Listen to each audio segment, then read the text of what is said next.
ETF index mutual funds నేర్చుకుని stock మార్కెట్లో రాణించాలనుకుంటున్నారా? వెంటనే ఈ నెంబర్కి కాల్ చేయండి. నమస్కారం హరీష్ గారు. నమస్తే అండి.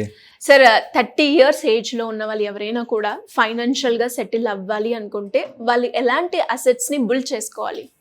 First is mind asset. Mind set కరెక్ట్గా ఉండాలి. 30 ఏజ్ దాన్ని ఫైనాన్షియల్ స్వీట్ స్పాట్ అంటారు, తెలుసా? ఎందుకంటే కరెక్ట్గా అక్కడి నుంచి స్టార్ట్ చేస్తే కాంపౌండింగ్ ఎఫెక్ట్లో 20 years అంటే కరెక్ట్గా 50 years ఏజ్కి కావాల్సినంత డబ్బు ఉంటుంది సమృద్ధిగా. కరెక్ట్గా 30 ఏజ్కి ఇంకా బిఫోరే అయినా కూడా మంచిదే, 25, 26, బట్ అట్లీస్ట్ అట్ 30 సేవింగ్ చేయడం స్టార్ట్ చేయాలి. ఇంక్రీజ్ ఇట్ టు 30-40% సేవింగ్ చేయగలిగినా మంచిదే. ఓకే, జనరల్లీ రూల్ ఏమంటారంటే 30 yearsలో ఉన్నప్పుడు పే యువర్ సెల్ఫ్ ఫస్ట్ అనే రూల్ ఉంటుంది. అంటే నీ జీతం వస్తే నీ కోసం నువ్వు, నీ ఫ్యూచర్ కోసం నువ్వు దాచిపెట్టాల్సింది ఏంటి, అది సేవ్ చేయడం స్టార్ట్ చేశాక మిగతా ఖర్చులు. 30 years అప్పుడు నువ్వు బాగా కోటీశ్వరుడు అయిపోతావులే అని ఎవడు ఎక్స్పెక్ట్ చేయడు. అందుకని నువ్వు కొంచెం డబ్బు కంజూసీలో ఖర్చు పెట్టినా ఎవడేమనుకోడు. ఆ ఏజ్ రైట్ ఏజ్. 50 yearsకి వచ్చాయనుకో, నువ్వు కంజూసీ చేస్తే మా నాన్న ఏమి ఇవ్వట్లేదురా, మా అమ్మ ఏమి ఇవ్వట్లేదురా అనే దాంట్లో ఉంటారు. అందుకని 30 is the right spot where you save 30% to 40% of your income. అది ఎంత తక్కువైనా సరే సేవ్ చేయడం స్టార్ట్ చేయండి. Number 1, pay your self first. 30% నేను నా ఫ్యూచర్ కోసం నేను దాచిపెడుతున్నా అనే దగ్గర రావాలి. ఓకే, సెకండ్ వచ్చేసి first is mind set, second is pay your self first, third very very important చెప్తున్నాను, ఇన్వెస్ట్ ఆన్ యువర్ స్కిల్. నీ స్కిల్ నీ ఎంపైర్ని జనరేట్ చేసుకోవడానికి, నీ ప్యాషన్ జనరేట్ చేసుకోవడానికి చేయాల్సినదే. కంపల్సరీ వెల్తీ అవ్వాలి. అట్ ద ఏజ్ ఆఫ్ 30 నీకు తెలివొచ్చి ఇలాంటి వీడియో ఏదైనా చూసి అవును నాకు 30 ఉంది నేను ఇప్పుడు డెవలప్ అవ్వాలి అని అనిపిస్తే కంపల్సరీగా డెవలప్ ఎ ప్యాసివ్ ఇన్కమ్ రావాల్సిన స్కిల్ మీద ఇన్వెస్ట్ చేయొచ్చు. మీరు ఎవరినైనా గొప్పవాళ్ళని చూడండి, ఎవరి గొప్పవాళ్ళనైనా చూడండి, వాళ్ళు ఒక్కటి ఏదో మాస్టర్ చేశారు. అద్భుతమైన నేతి మిఠాయిలు అని మాస్టర్ చేసి అందులో ద బెస్ట్ ఇస్తే ఆటోమేటిక్గా డబ్బులు వస్తాయి. ఒక అతను ఓన్లీ కాళ్ళు, పిక్కలు, పాదాలు అనే మసిల్ని డెవలప్ చేశాడు, మంచి రన్నర్ అయ్యాడు. అవునా? ఒక అతను థ్రోట్ అనే మసిల్ని డెవలప్ చేసుకున్నాడు, మంచి సింగర్ అయ్యాడు. స్కిల్ అది బై ప్రాక్టీస్ వస్తుంది. మీరు సంగీతం వరకు అలా వచ్చేది, బై ప్రాక్టీస్ వస్తుంది. నువ్వు అలా ఒక స్కిల్ని ఏదైతే నీకు డబ్బు తెచ్చి పెడుతుందో అది డెవలప్ చేస్తున్నావా? 30 years అప్పుడు you are still in a phase where uh investment చెయ్యొచ్చు. సో చెయ్యండి. 30 yearsకి నీకు ఇన్కమ్ వచ్చిన దాంట్లోంచి సేవ్ చేయడం స్టార్ట్. 26కి స్టార్ట్ అయింది అనుకోని ఇన్కమ్, 4 years ఓకే అటు ఇటు తిరిగావు, ఎంజాయ్ చేసావు, డబ్బులు వచ్చాయి. బట్ 30 నుంచి మాత్రం డిసిప్లిన్ అయిపోవాలి. ఒక స్కిల్ మీదకి నెక్స్ట్ నా ఎంపైర్ దీంట్లో ఉండబోతోంది, నా సామ్రాజ్యాన్ని ఇందులో సృష్టిస్తున్నా అనేది చేయాలి. నేను చూసిన ఒక అతన్ని చూశాను. అతను ఈ సినిమాలకు అమ్మే కెమెరాల మీద ఇన్వెస్ట్ చేశాడు. సినిమా షూటింగ్కి కావాల్సిన రెంటల్ కెమెరాస్ మీద ఇన్వెస్ట్ చేశాడు. అంటే మంచి బెస్ట్ కెమెరాస్ దొరుకుతాయి, అదొక కంపెనీ.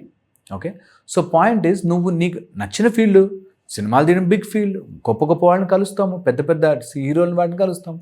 అందులో నా ఇంట్రెస్ట్ ఉంది, డబ్బు పెట్టా, ఒక బిగ్ రెడ్ కెమెరా కొన్నాం, బిగ్ మనీ. సో నువ్వు నీ ఫైనల్ ప్యాషన్ ఎక్కడుందో దానికి సంబంధించిన స్కిల్ని జనరేట్ చేస్తున్నావా? ఓకే, ఇది చాలా చాలా హెల్ప్ చేస్తుంది. నెక్స్ట్ అండి, fourth very very important point చెప్తున్నాను, ఎమర్జెన్సీ ఫండ్ పెట్టుకోవాలి. ఒక సడన్ కెలామిటీ వల్ల చాలామంది దాచిన డబ్బంతా పోగొట్టుకుంటారు. అందుకని ఓన్లీ ఎమర్జెన్సీ కోసం ఒక ఫండ్ ఉండాలి. అది లాస్ట్ నీకే డబ్బది, బట్ ఒక ఎమర్జెన్సీ ఫండ్ కంపల్సరీ బ్యాక్గ్రౌండ్లో రన్ అవుతుండాలి. దానికి సంబంధించిన insurance, health insurance, term insurance పెట్టుకోండి. హెల్త్ పడే దెబ్బ అందులో ఈ రోజుల్లో ఒక్కసారి హాస్పిటల్కి వెళ్తే మొత్తం. అందుకని హెల్త్కి సంబంధించిన నీ మీద ఆధారపడిన వాళ్ళందరికీ పేరు మీద ఇన్సూరెన్స్ తీసుకోవడం మరచిపోవద్దు. కొంత కష్టమైనా దానిలో పెట్టాల్సిందే. ఎందుకంటే ఒక్కసారి హెల్త్ ప్రాబ్లం పడిందంటే నీకు అందరిని అడుక్కుంటూ వాళ్ళ దగ్గర వీళ్ళ దగ్గర డబ్బులు తీసుకుంటూ, ఒక ఫ్యామిలీ అండి, వాళ్ళ అబ్బాయికి ఏదో తెలియని ప్రాబ్లం వచ్చింది. అప్పటిదాకా ఫైనాన్షియల్లీ వెల్ ఆఫ్, మంచి కంపెనీ, మంచి జాబ్ అంతా.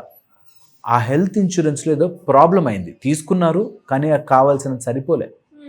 దాంతో ఉన్న ఆస్తులు ఉన్నవన్నీ టకటకటక అమ్ముకోవాల్సి వచ్చింది. సో ఎవరైతే అలా ఒక ఇన్కమ్ మీద డిపెండ్ అయి ఉంటారో ప్లీజ్ బిగ్ హెల్త్ ఇన్సూరెన్స్ తీసుకోండి, ట్రస్ట్ ఉన్న హెల్త్ ఇన్సూరెన్స్ కంపెనీలో తీసుకోండి.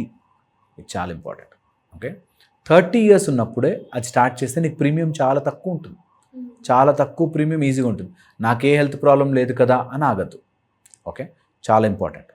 నెక్స్ట్ ఇంకొక last and final major point, 30 years అప్పుడు చీప్ చిల్లర ఖర్చులు కొన్ని వస్తాయి. ఎంజాయ్ చెయ్యాలి కానీ దాన్ని ఓవర్గా చేసి పాడు చేసుకోదు. చీప్ డోపమైన్ ఖర్చులు, ఎక్కడికో వెళ్ళాలి, ఏదో తిరగాలి, తినాలి, ఓకే ఎంజాయ్ చేయాలి, బట్ దాంట్లోంచి నువ్వు రియల్లీ వర్త్ ఇట్ చూసుకోవాలి, వాల్యూ చూసుకోవాలి. రెగ్యులర్గా అట్లా వేస్ట్ చేయడం వల్ల నీ డబ్బు ఒక్కసారి చేతిలోంచి వెళ్ళిపోయిందంటే రాదు. దానికి ఆ చీప్ చిల్లర ఖర్చుల్లో వెరీ ఇంపార్టెంట్, నిన్ను పట్టుకుని తినే ఫ్రెండ్స్. వాడెవడో అడుగుతాడు అప్పు, అరే ఇయరా అంటాడు, ఉంటాయి మన అకౌంట్లో 4-5 lakhs ఇచ్చేస్తాం. దాంతో నీకు అది కవర్ చేయడానికి ఇంకోటి, అది కవర్ చేయడానికి ఇంకోటి, అన్ని ప్రాబ్లం అయిపోయి financially you will go in to zero. Don't do that, ఎప్పుడు చేయకూడదు. డెఫినెట్గా సార్, ఇంకెవరికైనా కూడా మీరు అన్నట్టుగానే ఫైనాన్షియల్ పరంగానైనా లేదంటే మైండ్ సెట్ అన్నారు, ఆ మైండ్ సెట్ ఏదైతే ఉందో వాళ్ళ గోల్కి తగ్గట్టుగా వాళ్ళు రీసెట్ చేసుకోవాలి అంటే కౌల సూర్య సాధన ఉపయోగపడుతుందంటారా? కౌల సూర్య సాధన అన్ని రకాల మైండ్స్కి హెల్ప్ అవుతుంది. So mind related issues, decision తీసుకోలేకపోతున్నారు, భయపడుతున్నారు, అనవసరంగా అక్కడెక్కడ ఫైనాన్షియల్ ఫ్రాడ్లోకి వెళ్ళిపోతున్నారు అంటే కౌల సూర్య సాధన ఒక డైరెక్షన్ ఇస్తుంది, ఒక దారి చూపిస్తుంది, మనం ఎలా నిర్ణయం తీసుకోవాలి చెప్తుంది, మన మైండ్ని మోర్ పీస్ఫుల్గా ఉంచుతుంది, హ్యాపీగా ఉంచుతుంది. అండ్ కౌల సూర్య సాధన వల్ల ఫైనాన్షియల్ డెసిషన్స్ బెటర్ అవుతాయి. సో ఎవరైనా ఇంట్రెస్ట్ ఉన్న వాళ్ళైతే కంపల్సరీగా జాయిన్ అవ్వచ్చు. డెఫినెట్గా sir, thank you so much.